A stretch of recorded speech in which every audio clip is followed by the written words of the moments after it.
Informação especializada, influente e confiável. Podcast MIT Technology Review Brasil.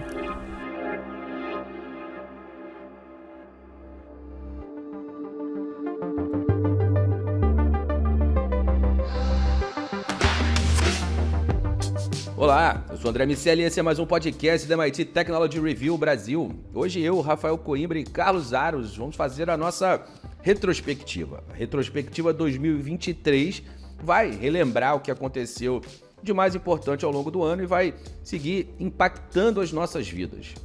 Antes de começar, quero fazer aquele lembrete semanal de que esse podcast é um oferecimento do SAIS, líder em Analytics, e também, claro, de convidar para entrar para a nossa comunidade lá em www.mittechreview.com.br/cine.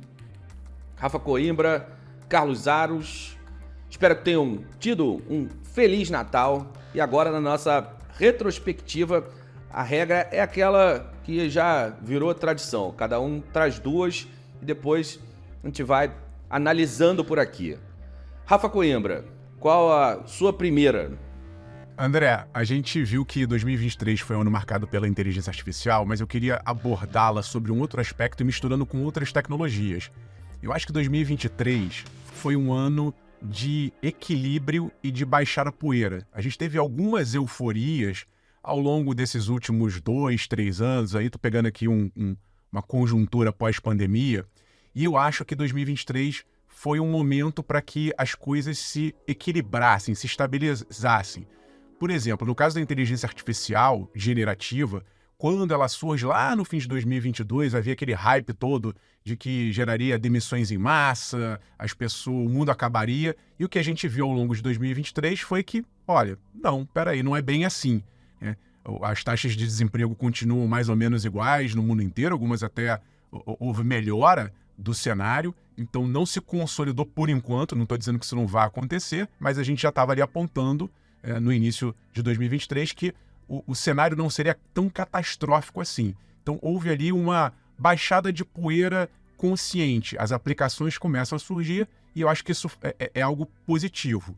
Da mesma maneira, a gente viu esse movimento, eu estou chamando aqui de uma grande tendência, na questão do trabalho remoto, trabalho no escritório. Vimos grandes empresas de tecnologia, inclusive a Zoom, que é sinônimo de teletrabalho, chamando as pessoas de volta aos escritórios físicos, e aos poucos também a gente começa a observar que não existe uma regra, não é todo mundo no físico, não é todo mundo no digital, cada empresa, cada trabalhador vai se testando, vai entendendo o que funciona melhor. Para algumas empresas a produtividade melhorou remotamente, outras não, e esse equilíbrio também ele começou a ficar mais claro em 2023. Tem muita gente ainda se testando, mas também entendo que houve essa tendência. E só para fechar dentro desse grande panorama geral que eu estou trazendo, a gente viu também alguns movimentos, por exemplo, escolas proibindo celulares em sala de aula, porque começaram a perceber que isso é muito ruim para o desenvolvimento e desempenho dos alunos. Recentemente, na cidade do Rio de Janeiro, agora foi aprovada a lei da volta do cardápio físico. Virou uma moda durante a pandemia o cardápio por QR Code. Mas será que aquilo ali é inclusivo? Será que todo mundo é obrigado a ter um celular para acessar um cardápio? Então veja, muitas das coisas que até outro dia pareciam interessantes, pareciam sinônimos de modernidade, o futuro chegou, tudo tem que ser digital, tudo tem que ser remoto, a inteligência artificial vai chegar e vai destruir tudo. Não, a gente vê que é importante de tempos em tempos a gente rever as tecnologias, a gente analisar com muita calma, não ficar ali com aquela tentação de cair nos hypes e ir testando, se testando. E se as coisas não forem do jeito que a gente estava imaginando, por que não dar um passo atrás, voltar e eventualmente até o analógico às vezes acaba sendo melhor que o digital. Carlos Aros, pensamentos sobre isso? Vou pescar aqui dessa fala do Rafa a inteligência artificial. Eu também acho que esse bicho-papão não é tão monstruoso quanto pintaram ele, mas ele pode ser muito mais monstruoso, menos por méritos próprios e muito mais pela capacidade que as pessoas têm de se vulnerabilizarem, né? O que a gente viu em 2023 foi uma bateção de cabeça sobre tópicos elementares, alguns deles até anteriores à própria concepção da IA que a gente está assistindo hoje. Ou seja, a gente tem um desafio que será carregado para 2024 a partir desses aprendizados em 2023. Esse foi um ano em que a gente não chegou a um consenso regulatório sobre esse tema. Foi um ano em que a gente viu novamente as empresas se colocarem numa posição de determinar regras sobre como vamos agir, como vamos conduzir todas essas questões, e que olhamos pouco para a relação dos indivíduos com essas tecnologias, sob o ponto de vista do aprendizado, da construção de conhecimento coletivo sobre. A gente acabou muito mais na festa do chat GPT, de fazer imagens, de fazer perguntas e tal, do que propriamente entendendo mais amplamente esses impactos. Então, IA para mim não é, concordo com o Rafa, a montanha pariu um rato, mas pode ser que esse rato vire uma grande ratazana nos próximos anos, e aí a gente que precisa determinar como isso vai caminhar. Eu fiquei muito de olho, André, num movimento absurdo de guerra de plataformas, né, de redes sociais. Ao mesmo tempo, a gente viu ali um declínio muito forte, sobretudo na valorização do Twitter, que virou X. E, por outro lado, o TikTok nadando de braçada, chegando com tudo. TikTok já atingiu 1 bilhão de pessoas, né, de usuários ativos. Está caminhando aí para 1,5 em termos de que acessam eventualmente, mensalmente, e tem como meta para 2024 2 bilhões de pessoas. Isso significa que TikTok já é a segunda rede social mais poderosa do mundo em termos de audiência. E o modelo do TikTok vem pautando as outras redes. A gente viu uma tentativa ali da Meta com Threads, criando uma espécie de um Twitter. Acho que não foi algo tão bem sucedido. Eles levaram tempo para agora, só no fim do ano, conseguirem entrar na União Europeia, porque havia ali restrições impostas pelas autoridades, e acabou ali virando um pouco mais do mesmo. E o TikTok não. O TikTok já vinha com uma força algorítmica muito forte, mudando, quebrando paradigmas, deixando de ser uma rede social.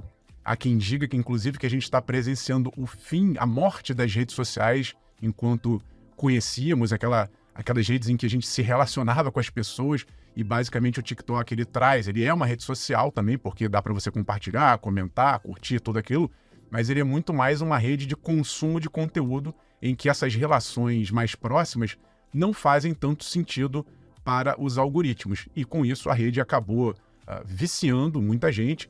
É uma plataforma que está aí sob julgamento também de várias autoridades, tem lugares tentando banir o TikTok, mas fato é que a rede está aí em 150 países mostrando fôlego, e eu acho que não só a plataforma em si, mas como eu disse, o modelo TikTok é o que pautou as redes sociais em 2023, várias tentaram copiá-la e ela seguirá pautando esse modelo, esse formato em 2024. Pois é a agonia do Twitter e a agonia das próprias redes sociais. O Twitter que cai, o X, na verdade, o X, a rede que era o Twitter, perde quase 20% do seu tráfego. O número de usuários ativos diariamente caiu de 140 para um pouco menos de 120 milhões. Enquanto isso, outras redes sociais ou outras plataformas de conteúdo nascendo e crescendo, Threads, Mastodon, Blue Sky, tem ali um conjunto de alternativas para quem quer consumir esse tipo de conteúdo, e o Elon Musk, sem dúvida nenhuma, vai ter muito trabalho. No que diz respeito à morte das redes sociais, eu concordo com essa observação. Não sei se exatamente elas vão morrer, mas certamente elas vão ter menos influência nas nossas vidas. O algoritmo, com o intuito de maximizar o nosso tempo de permanência, começa a priorizar o que está sendo dito em detrimento de quem está falando. Uma rede social, por definição, prioriza as pessoas e não o conteúdo. Isso faz com que essa lógica seja reescrita e, naturalmente, a tecnologia acaba privilegiando esses assuntos porque eles fazem com que nós, espectadores, fiquemos mais tempo presos consumindo esse conteúdo, as injeções de dopamina ali no formato de conteúdos de curta duração, enfim, definitivamente é um redesenho dessa história. Bom, vou chamar o Carlos Aros agora. Aros, vamos começar. Qual a sua primeira? Bom, vamos fazer uma leitura sobre o que foi o ano da cibersegurança, né? A gente falou muito sobre a proteção de dados, avançou no debate regulatório, isso foi muito importante. As empresas, e vários estudos mostraram isso, amadureceram dentro desse tema, mais investimentos, mais capacitação de profissionais, o estabelecimento ou o início ou a manutenção, a preservação de uma cultura focada em cibersegurança dentro das organizações, tudo isso muito positivo. Mas quando a gente olha para aquilo que é negativo, a gente tem a inteligência artificial como um fator de maior complexidade que precisa ser melhor compreendido, e 2023 mostrou isso com muita força, que é o caso dos modelos de linguagem trazendo cada vez mais instrumentos para auxiliar os cibercriminosos. Então, já desde o começo desse ano, a gente assistiu a uma mudança nas estratégias dos ataques, porque os modelos de linguagem estão integrados dentro dessas engrenagens movidas pelos cybercriminosos para atacar o usuário final, para atacar empresas e explorar vulnerabilidades. E aí aqui, na intersecção entre a IA generativa e o cybercrime, a gente tem um fator de desafio gigante que já se mostrou esse ano. As empresas têm tentado encontrar caminhos para poder lidar com isso, mas o fato é que a inteligência artificial ela colocou 2, 3 degraus adiante o cybercrime. E isso faz com que tudo precise ser revisitado. 2023 foi um ano de rever tudo isso a partir dessa integração que era um caminho natural. Se a gente for olhar para frente, a gente vai entender de novo que para 2024 tem um caminho gigantesco a ser percorrido. Um outro lado interessante é o do usuário. 2023 passou e as pessoas não aprenderam nada. A senha mais usada no mundo é 1, 2, 3, 4, 5, 6. Então, isso mostra que as pessoas não entenderam nada. A segunda senha mais utilizada é admin. E a terceira senha mais utilizada é 1, 2, 3, 4, 5, 6, 7, 8. E tem uma mais complexa ainda. 1, 2, 3, 4, 5, 6, 7, 8, 9. Então, o usuário não entendeu nada sobre cibersegurança e esses números mostram isso. A gente precisa trabalhar a educação do ponto de vista da cibersegurança, trazer esse tema para o centro da discussão, porque esse vai ser o grande gargalo que vai vulnerabilizar as pessoas e 2023 sobrou vazamento de dados, sobrou cyberataque, sobrou prejuízo por causa disso. E aí, para fechar 2023, algo que até o momento em que gravamos esta nossa conversa não aconteceu, então pode ser que até o apagar das luzes de 2023, ou seja, no dia 31, alguma coisa mude, mas a presidência da República não sancionou ainda a Política Nacional de Cibersegurança. O PN-CIDR, que está debaixo do guarda-chuva do Gabinete de Segurança Institucional, prevê estratégias, prevê uma política focada em cibersegurança com abrangência nacional, olhando o papel do governo, olhando o papel das empresas, dos usuários e etc. E, por enquanto, ainda não saímos do papel. E isso é muito complexo. O Brasil está atrasado nisso, essa é uma discussão já de alguns anos. E, derivada dela, surgirá, espera-se, mas essa a gente já sabe que que vai ficar para o ano que vem, a Agência Nacional de Cibersegurança. Ao longo desse ano tive a oportunidade de participar aqui, pela Technology Review, inclusive, de alguns eventos focados em cibersegurança. Nós apresentamos workshops, fizemos palestras e etc. E toda vez esse tema surgia e eu fui questionado sobre esse assunto em todos os eventos.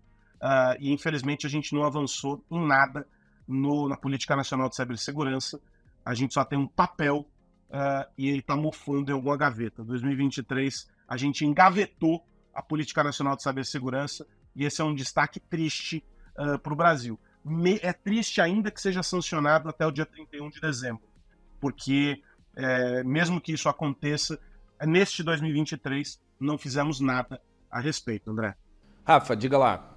Eu acho, Aros, que é um jogo de empurra. Né? As empresas acham que a culpa, às vezes, está lá no departamento de TI, tem uma pessoa responsável pela segurança da empresa, o consumidor acha que a culpa é da empresa ou da operadora. Falta, concordo contigo, uma clareza de que hoje a nossa vida está num celular. É isso, ok? A nossa vida pessoal, trabalho, tudo acontece hoje centrado num celular. Então, as empresas se deslocaram para o celular do cidadão. Elas têm um funcionário que trabalha em qualquer lugar, a empresa ela anda pelas ruas, né? A imagem que eu tenho é essa. Os bancos não estão mais presos numa agência bancária. Eles estão andando nos bolsos das pessoas. O cidadão tem que entender que isso está acontecendo e que o estrago feito na vida de alguém quando acontece algum tipo de ataque não é simplesmente, às vezes, o valor do aparelho. É o que pode ser feito com aquele bando de informação que vai cair, às vezes, na mão de um bandido. Então, se as pessoas não entenderem, elas só entendem isso quando acontece o pior, né? Quando tem ali um estrago. A gente está falando agora, esses dias, o Ministério da Justiça, o governo federal, lançou o Celular Seguro, que basicamente é um aplicativo para você disparar lá uma mensagem para as instituições participantes desse projeto, seja operadora de celular, bancos, etc., que o seu celular foi roubado. É claro que isso pode ajudar um pouco, mas não vai resolver o grande problemão se os seus dados forem acessados rapidamente por um usuário. Então, é preciso essa consciência, e aí tô contigo, Ares. A gente fala muitas vezes de punição, óbvio que tem que ter punição, mas eu sou mais do time da educação e prevenção. Ares, sua segunda. O outro destaque deste 2023 para mim é a tecnologia ligada à sustentabilidade e ao debate sobre o clima. O que a gente assistiu de muito importante nesse ano na Conferência do Clima foi, para além daquilo que já se espera de um evento como esse, que reúne autoridades políticas, sobretudo do mundo todo, que é firmar protocolos de intenção, acordos e etc, foi a manifestação das empresas de que é preciso fazer algo para reduzir o aquecimento global, que é preciso estabelecer processos claros para alcançar metas de descarbonização, mas, sobretudo, entender como essa jornada vai ser percorrida. E aí a gente tem alguns caminhos importantes, e aí eu faço aqui a indicação para que aqueles que nos acompanham sigam o nosso tópico Energy, né, lá no nosso site, porque a gente tem produzido uma série de artigos e reportagens a respeito desse tema, está tudo relacionado. Mas a gente está falando sobre eletrificação, a gente está falando sobre captura e remoção de carbono, a gente está falando sobre uma economia circular e tecnologias que otimizam processos para reciclar produtos. A gente viu, por exemplo, durante o Innovators Under 35, soluções para a criação de tecidos a partir de resíduos extraídos do meio ambiente, ou seja, com um impacto ambiental mínimo. E a gente está falando agora sobre alternativas para o armazenamento de energia, para a geração dessa energia renovável, né? A substituição das matrizes energéticas. Tudo isso passou ao longo desse 2023 por uma reorganização, quase que um realinhamento dos astros, de modo que tudo que era iniciativa desconectada sobre esse tema passou a focar em uma mesma direção. A gente não está falando só sobre baterias, porque a gente entende que a indústria vai usar mais essas baterias porque queremos os carros elétricos. Não.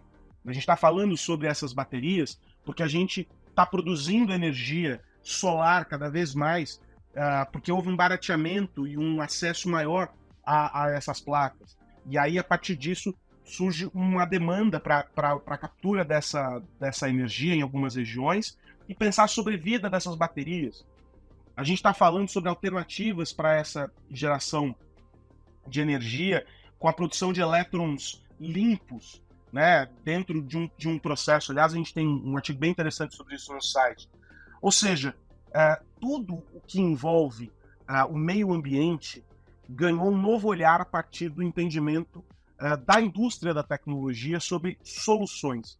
E eu acho que esse é o ponto. Aqui a gente tem problemas efetivos que precisam de soluções efetivas. Nós não estamos inventando soluções para problemas que não existem. E quando a gente olha alguns relatórios, como o relatório que foi produzido pelo McKinsey recentemente, com base no que se discutiu na última COP, a gente entende que serão necessários alguns trilhões de dólares para viabilizar tudo isso. Essas empresas já estão captando esse dinheiro. Figuras, por exemplo, como o Bill Gates, que já está publicando aí a carta dele de fim de ano e etc., estão mirando a questão climática e focando isso como um ponto para investimento.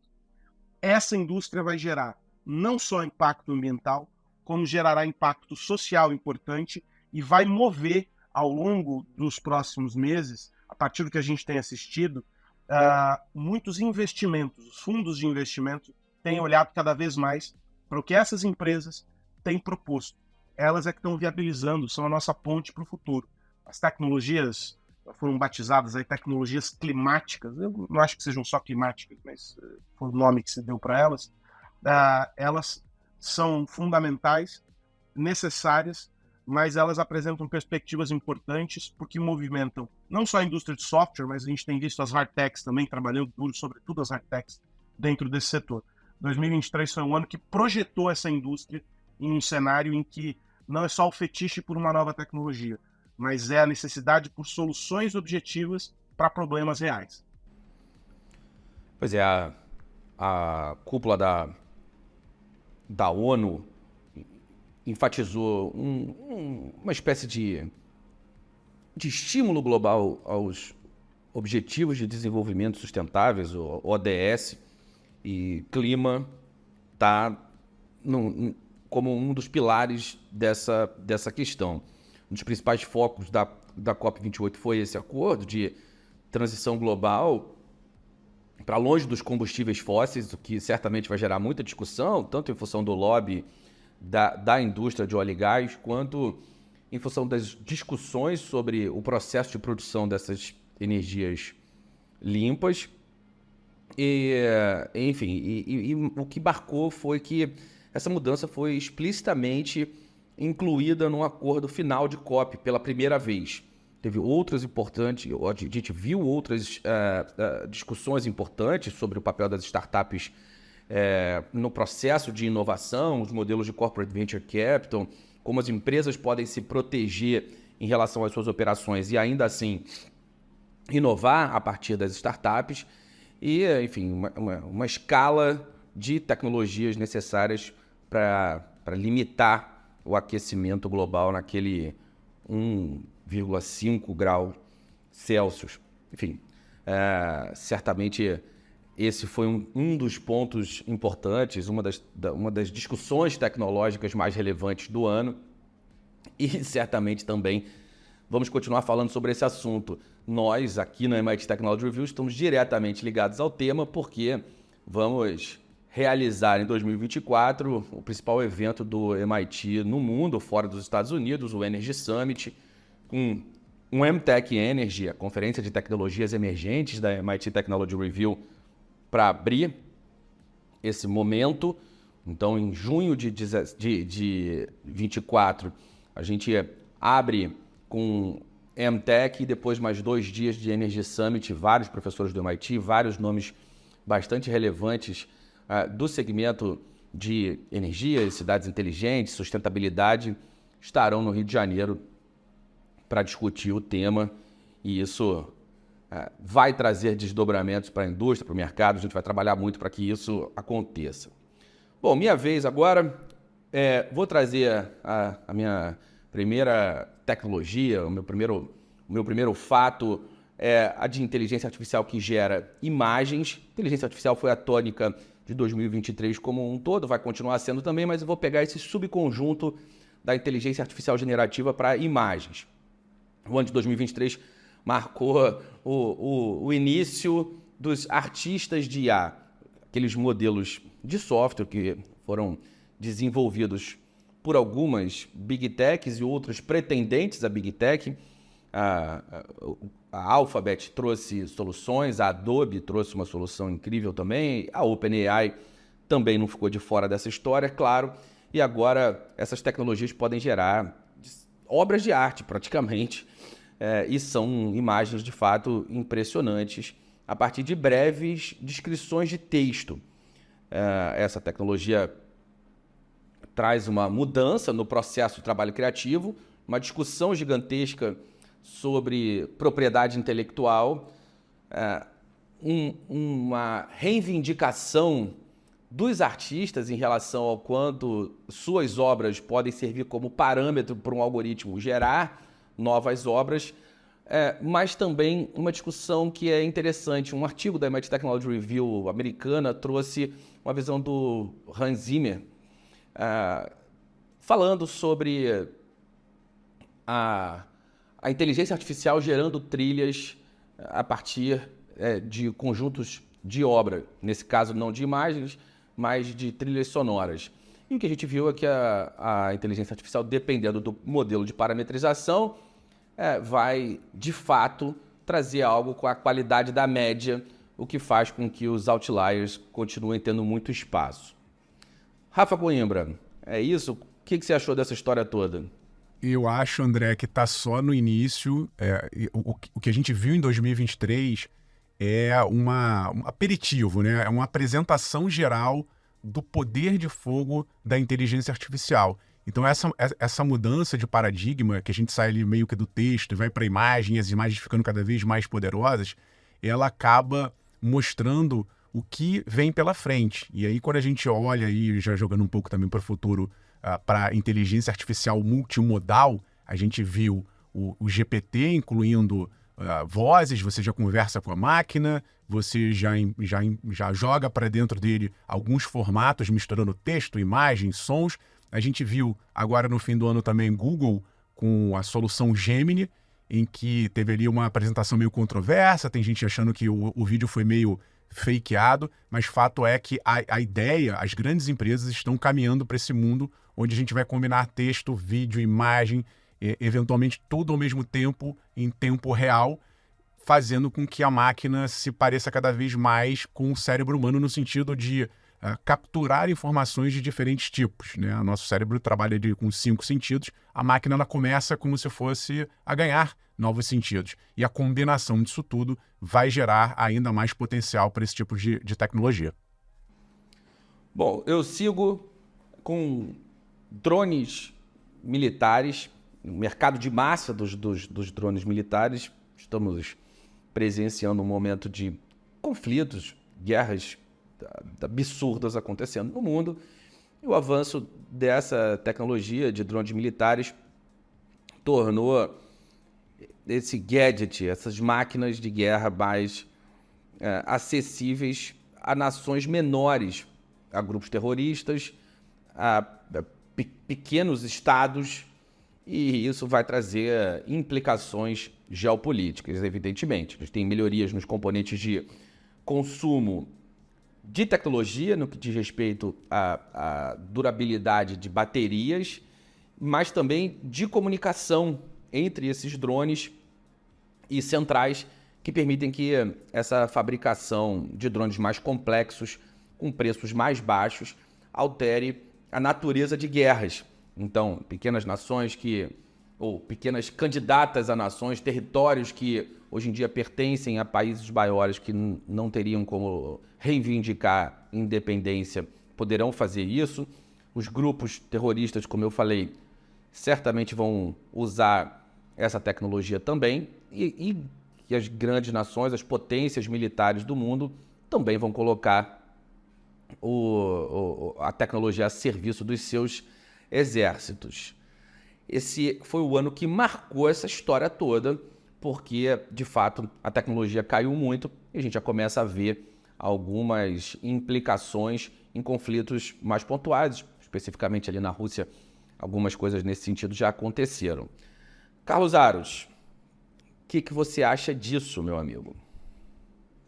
Eu acho não, tenho certeza de que isso será um problema cada vez maior para a segurança nacional. E aí a gente vai entender que os drones, eles são não só instrumentos para um momento de guerra, mas eles passam a ser peças importantíssimas para o processo de espionagem, para o processo de monitoramento, e são equipamentos muitas vezes difíceis de serem rastreados. A gente tem um cenário, eu acho que foi, eu não sei exatamente o cargo dele, mas alguém do Departamento de Defesa dos Estados Unidos, em uma entrevista há algum tempo atrás, chegou a dizer que eles são muito pequenos, muito baratos e extremamente inteligentes, fazendo uma referência ao papel que os drones utilizam dentro da estratégia, desempenham, né, o que os drones desempenham dentro da estratégia militar dos Estados Unidos. O que a gente vai assistir daqui para diante é cada vez mais o uso desses equipamentos. Isso vai mover uma nova fase da indústria bélica, com a adição, de novo, ela aqui, né, da inteligência artificial, fazendo com que essas máquinas sejam cada vez mais poderosas, com armamentos cada vez mais potentes. Já se discute, por exemplo, a criação de uma frota autossuficiente, que se move a partir de energia solar, ou seja, não precisaria voltar para uma base. Enfim, o céu é o limite. E os drones estão no céu, na terra e no mar. E isso é motivo de preocupação para todos os países, especialmente para aqueles que não têm investimentos nessa frente. Aqueles que não estão olhando para isso estão muito errados nessa história. Bom, meus amigos, é isso. Tecnologia não faltou, assunto não faltou sobre o tema em 2023, não vai faltar em 2024 e a gente segue de olho por aqui. É hora de ir, mas antes disso, eu quero lembrar que esse podcast é um oferecimento do SAIS. Carlos Aros, até a semana que vem, meu amigo. Um abraço para você, André Miceli, e para o Rafael Coimbra. Um feliz ano novo para vocês, meus amigos. Nos ouvimos só em 2024 agora. Rafa Coimbra, até a semana que vem. Um abraço, André, Aros e a todos que nos acompanharam nesse 2023. Desejo a vocês todos feliz ano novo e vamos com tudo para 2024, porque tem muita coisa interessante para a gente conversar ao longo do próximo ano. Um abração. É isso. Ano que vem tem mais podcast da MIT Technology Review Brasil para a gente falar sobre tecnologia, negócios e sociedade. Um grande abraço para você que nos ouve. Tchau, tchau. Obrigado pela companhia em 2023. Você ouviu o podcast MIT Technology Review Brasil, apresentado por Tech Institute.